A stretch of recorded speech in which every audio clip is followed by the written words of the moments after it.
As one of the applications of this last result, that any monotone sequence of real number converges, we're going to consider the following example.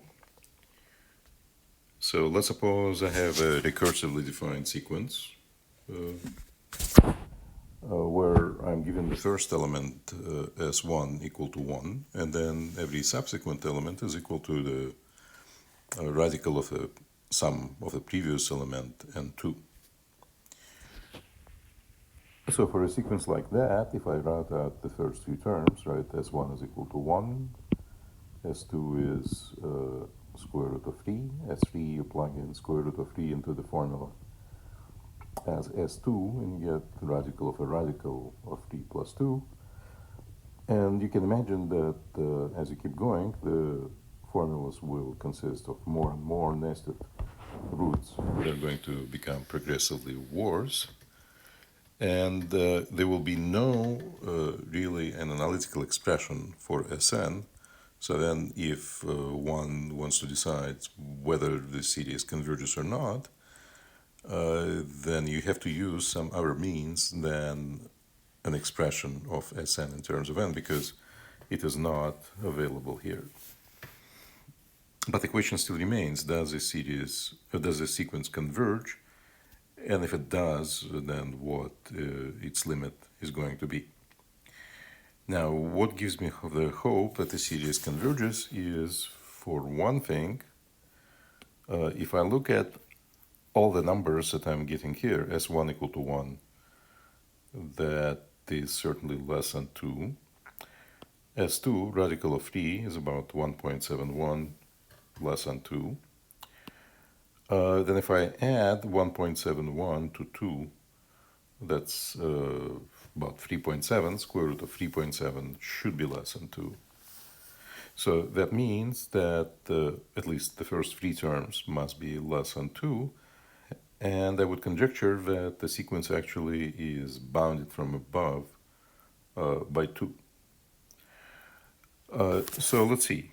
We make that conjecture. Now we have to prove it somehow. And if I need to prove this infinite chain of statements, right, or statements parameterized by n, then we already know that what you have to do is to use induction. So let's try that here. The base step is obvious, right, because in this case, if I take the first element, so my conjecture is that Sn is less than 2, clearly S1, which is given and equal to 1, is less than 2. Therefore, the base step holds. Now on to inductive step. Let's assume that Sn is less than 2. If that is the case, if I add 2 to both sides, then by properties of ordering, right, we know that Sn plus 2 is less than 2 plus 2, which is equal to 4. And if Sn plus 2 is less than 4, then it immediately follows that if I take square root of both sides, square root of Sn plus 2,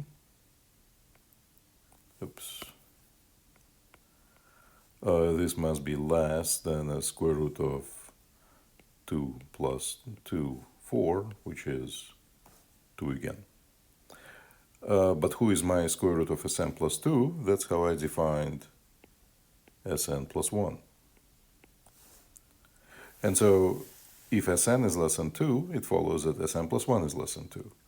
So inductive step holds as well, and so therefore we proved that what we wanted to show, and the conclusion is that the sequence Sn is bounded from above by 2.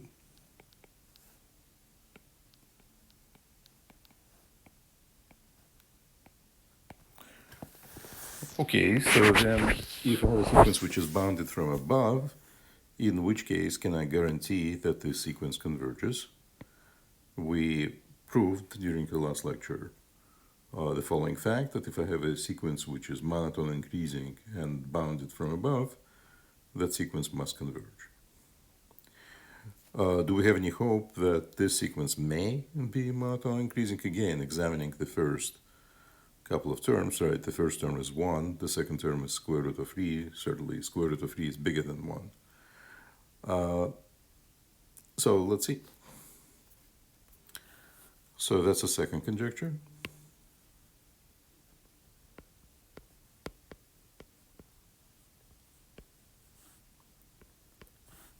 Sn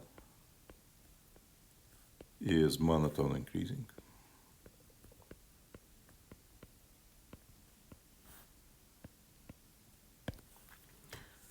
All right, so for that, so to show this,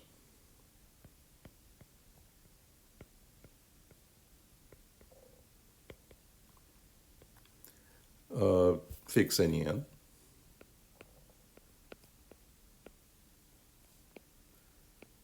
Greater or equal to 1. All right, so then let's see. What do we know? We know that Sn plus 1 is a radical of Sn plus 2. But what do I know about 2? 2 is always greater than Sn. So this should be greater than square root of Sn plus Sn, which is the same thing as square root of 2 times Sn. But again, what do I know about 2? 2 is always bigger than Sn by my first step. So this is greater than square root of Sn times Sn, which is the same thing, of course, as square root of Sn squared. And that is Sn because all Sn's are going to be positive. And so the conclusion from this is that Sn plus 1 is greater than Sn. Right, so once again, what am I doing here? I'm using the fact that Sn is less than 2 twice, right?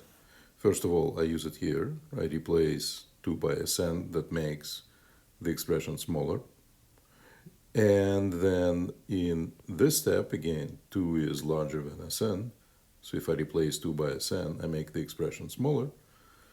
So square root of Sn squared is Sn, and we end up with this. And because we fixed an arbitrary n, so then the conclusion from this statement is that the sequence Sn is increasing.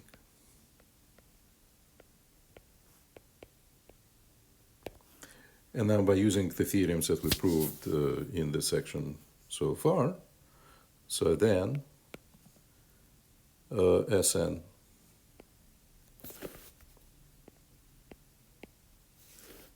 being monotone increasing and bounded from above,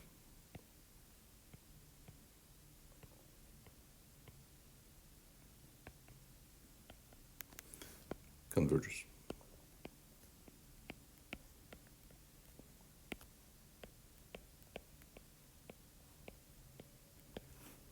And therefore, limit as n goes to infinity of Sn exists and equal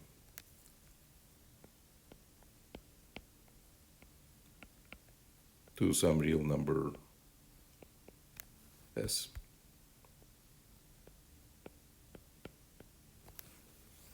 All right.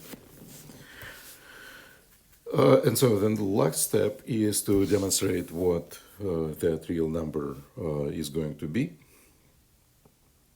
And let's see how we can do this. So to find this,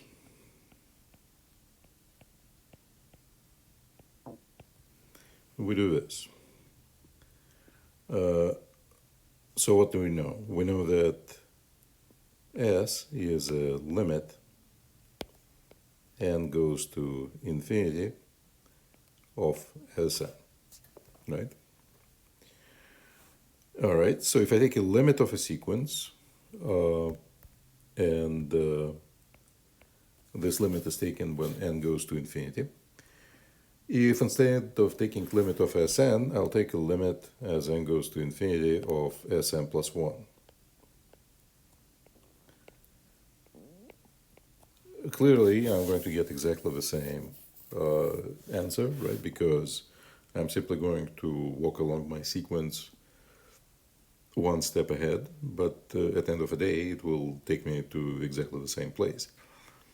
Or if I think about the definition of a limit, if I take a limit of Sn plus 1 rather than Sn, that means that I would just, given every epsilon, my capital N, the threshold for Sn minus S being less than epsilon, the threshold simply is going to lower down by 1, but otherwise, if capital N exists for Sn, it also exists for a sequence Sn plus 1. All right, and what do I know about Sn plus 1? That is a limit when n goes to infinity of a square root of Sn plus 2. When we started considering limits of sequences, we showed that if I have a sequence like this, I mean, we didn't do exactly this sequence, but something similar. If I'm taking a limit of a square root of a convergent sequence, then this should be equal to the square root of the limit of the convergent sequence. I should be able to take a limit inside the square root. So this would be the same as square root of a limit n goes to infinity of Sn plus 2.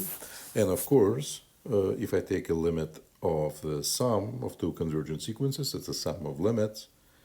Limit of Sn is still S, and the limit of 2 is 2, right? Limit of a constant is that constant. And so what we got is an equation for S. S is the same as radical of S plus 2, and the only thing that I need to do is to solve this. To solve it, I can square both sides. S square is square root square, that's just S plus 2. And that is nothing but a quadratic equation. If I take S plus 2 on the other side, S squared minus S plus 2 equal to 0. Minus 2, sorry, not plus 2. Now, what kind of roots this equation will have? It's S equal to minus 1 and S equal to 2. And now if I, again, remember my sequence started at 1, and it was monotone increasing, so S equal to minus 1 is not going to work. And so the conclusion is that the limit as n goes to infinity of Sn, in this case, is going to be equal to 2. Right, so I proved that this limit exists not directly by verifying definition of a limit for this sequence Sn, but indirectly rather by showing that the sequence is monotone increasing and bounded from above. So that's one of the situations where this fact that a monotone bounded sequence converges either to, actually converges to a finite number, where it comes useful. It will come useful multiple times from now on, either in examples or in proving other theorems.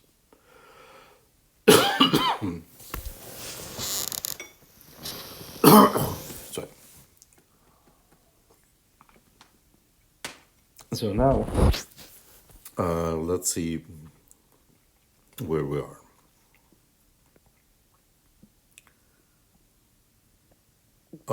So what we have showed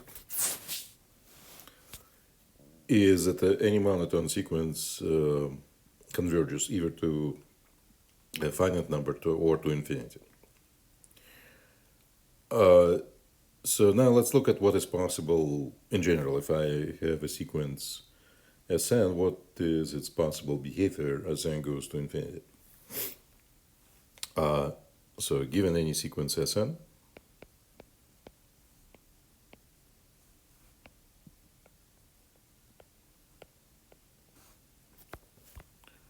any sequence of real numbers Sn, what are the possible choices of behavior when n goes to infinity?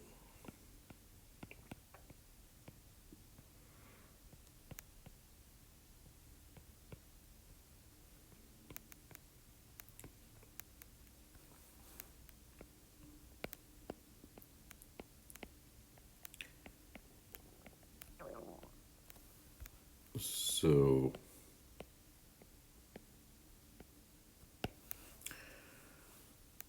let's see, number one, Sn is monotone. What happens in this case? So if the sequence is monotone, maybe it's bounded from above or below, or maybe just bounded, in which case it converges to a finite number, or if it is unbounded, it is going to go to infinity.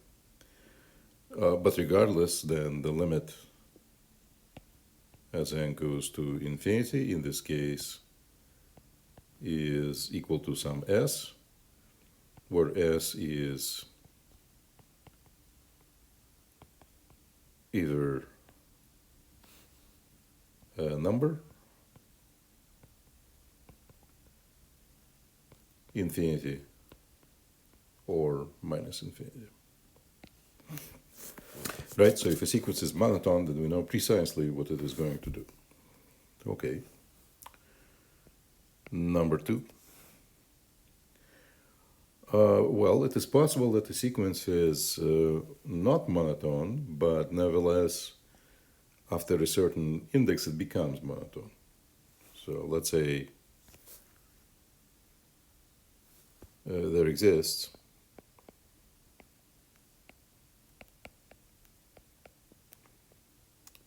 an index capital N in N such that the tail of a sequence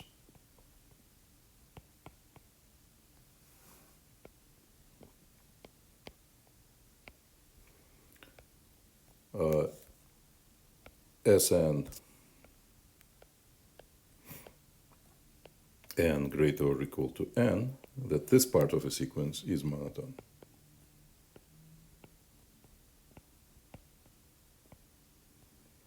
All right. Well, in that case, really, when we think about what the sequence is doing as n goes to infinity, then clearly what it did for the first whatever many, finitely many elements is irrelevant from a point of view of what is going to happen when n eventually does go to infinity. So the statement then is that in principle, I can consider a tail of a sequence just as my new sequence. If that sequence is monotone, then it must converge. So again, what the sequence is doing for the first whatever many, but finitely many terms is really irrelevant from a point of view of a limit. So if a tail of a sequence is monotone, I still am going to expect to have exactly the same behavior as what we listed in the first item, in the first alternative. So the sequence is still going to converge to a finite number or to plus or minus infinity. Right, I hope that makes sense. And what is the third possibility? The third remaining possibility is that the sequence never is going to become monotone, and it will always, doesn't matter how far away from the beginning of a sequence you go, you would still expect to see some places where the sequence is increasing and some places where the sequence is decreasing. How would you call such a sequence which is not monotone increasing or monotone decreasing? It must be an oscillating sequence. So the choice number three, Sn oscillates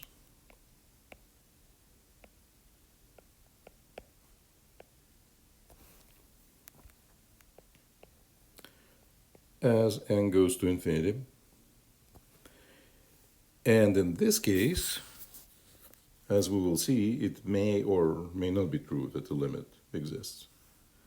So then a limit as n goes to infinity of Sn may or may not exist.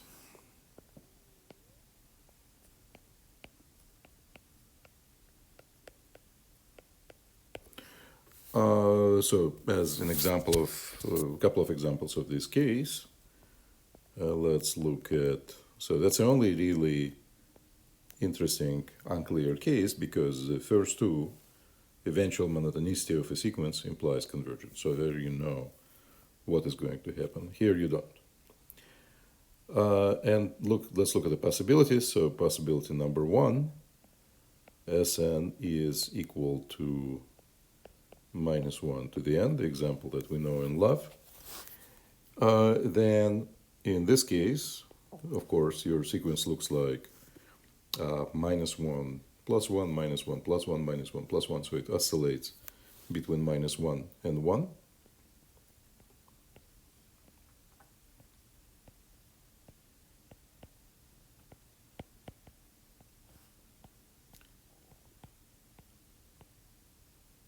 -1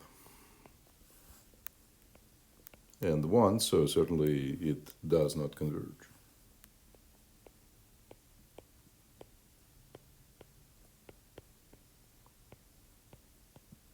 So in a sense, there exists this window between -1 and 1, and the sequence simply jumps back and forth within this window from the lowest value -1 to the highest value +1. All right, how about example number 2? Let's look at almost exactly the same thing, except that now I'm going to have -1 to the n, but divided by n. What happens in this case? So this sequence is still going to look like S1 is -1, right? Because -1 to the first power is -1 divided by 1, -1. S2, because of the presence of this -1 to the n on the top, or the only role that this term has, is that it alternates sign between plus and -1 for terms with even and odd index. So the next term must be plus, and on the bottom you have 1/2. S3 is -1/3, and so on. So what do I see from here? That the terms are going to be oscillating between positive and negative numbers. And it's never going to stop because there is always this continuous interchange of plus and -1 between even and odd terms. So this sequence oscillates, but it does so between smaller and smaller numbers, right? Because as n gets bigger, the absolute value of this quantity gets smaller, and so the window of oscillations is shrinking all the way down to 0 as n goes to infinity. So, but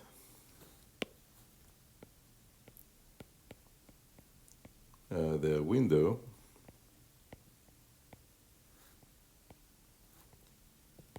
for these oscillations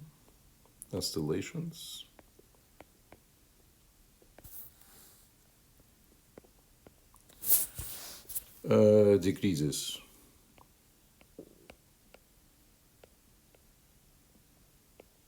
to 0 as n goes to infinity. And clearly what the sequence is doing, it converges to 0, right? So Sn goes to 0 as n tends to infinity. The point being that as an oscillating sequence, the behavior of an oscillating sequence as n goes to infinity is not necessarily always the same. It's not the same as what you get for monotone sequences. For some sequences, the limit is not going to exist because, so for instance here, the limit in the limit as n gets bigger, the oscillation window remains -1 to 1, right? So the sequence keeps going between -1 and 1. So the window of oscillations is not closing down as n goes to infinity. But in my second example, there are oscillations between positive and negative all the time, but the window of oscillations, how large and how small Sn can be as n gets bigger, that window closes down to 0. And so therefore, in this case, clearly Sn goes to 0 as n goes to infinity. And actually, maybe one thing that we can do here as a part of this example, how do we prove this? So how do we prove, so how to prove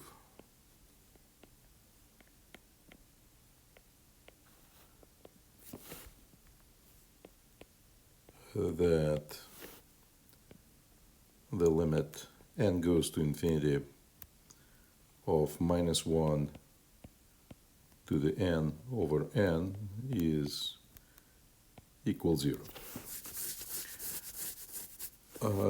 Well, I cannot use monotonicity now, right? Even if I knew that the sequence is monotone, I cannot really use it here because I know that this particular sequence is not monotone. Can we use properties of limits? So try to use properties of limits.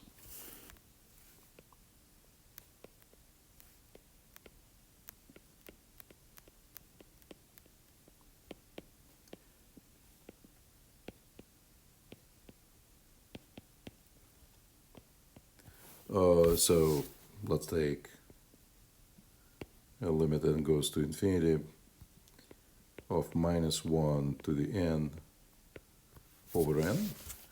The question is, can I write this as a limit n goes to infinity of -1 to the n times the limit n goes to infinity of 1 over n?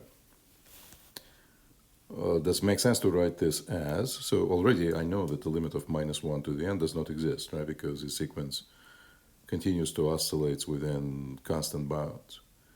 So the first limit does not exist. And the second limit, limit of 1 over n, that is equal to 0, right? We proved that previously. And so the outcome is equal to 0. This makes no sense, right? What I have just written. Please don't do it in the future. Why it does not make any sense? Because I have no idea what it means to multiply not a number, because the limit of the first guy does not exist, by 0, right? So all of this is not legitimate. You cannot use it. So you can't use properties here. At least cannot use them directly.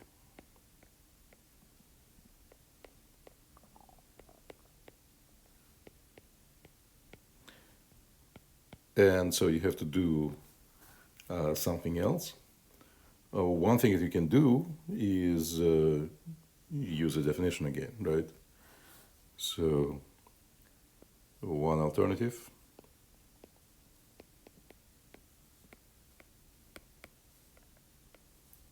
is to use the definition of limit.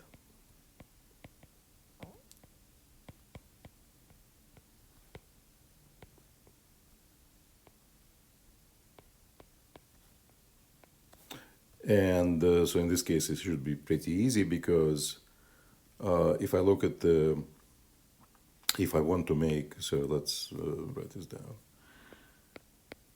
So idea, I want to make Sn minus, in this case, the limit is 0. Absolute value of that, I want to make less than epsilon. But what is absolute value of Sn minus 0? That's the same thing as absolute value of Sn, and Sn is minus 1 to the n over n. And of course, absolute value of minus 1 to the n is just 1, so the whole thing is 1 over n. I want to make that less than epsilon.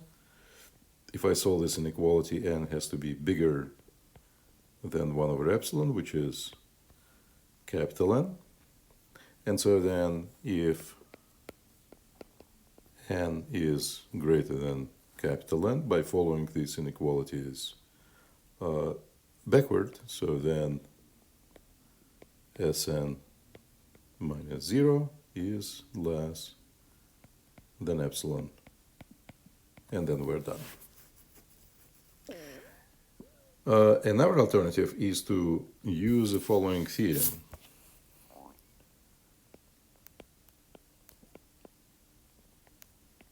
And I believe we actually might have proved this already, either in class or as a homework. So use the theorem.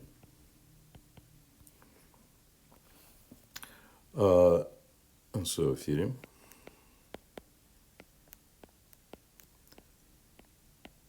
Suppose that the limit, in fact, I think that was the statement, this was a statement that we proved. Limit as n goes to infinity of Sn equals 0, this is equivalent to the statement that the limit n goes to infinity of absolute value of n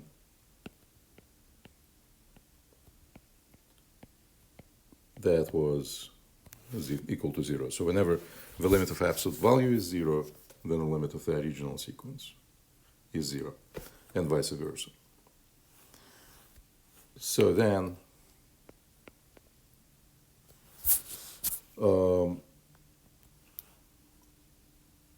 we know that the limit n goes to infinity of what is the absolute value of Sn, that's 1 over n. We know that that is equal to 0, right? We proved that before. And so therefore the limit n goes to infinity of minus 1 to the n over n, that also must be equal to 0. Right, so you have a bunch of alternatives of how to prove that this oscillating sequence, minus 1 to the n over n, that this sequence goes to 0, but your alternatives of proving this do not include the property of the limit, that the limit of the ratio is equal to ratio of limits, because limit on the top, in this case, does not exist. All right. So in the next lecture, I'm going to introduce a quantity which will actually measure the thing that we just discussed, right? So if I have an oscillating sequence, then I know that the sequence continues to oscillate as n goes to infinity.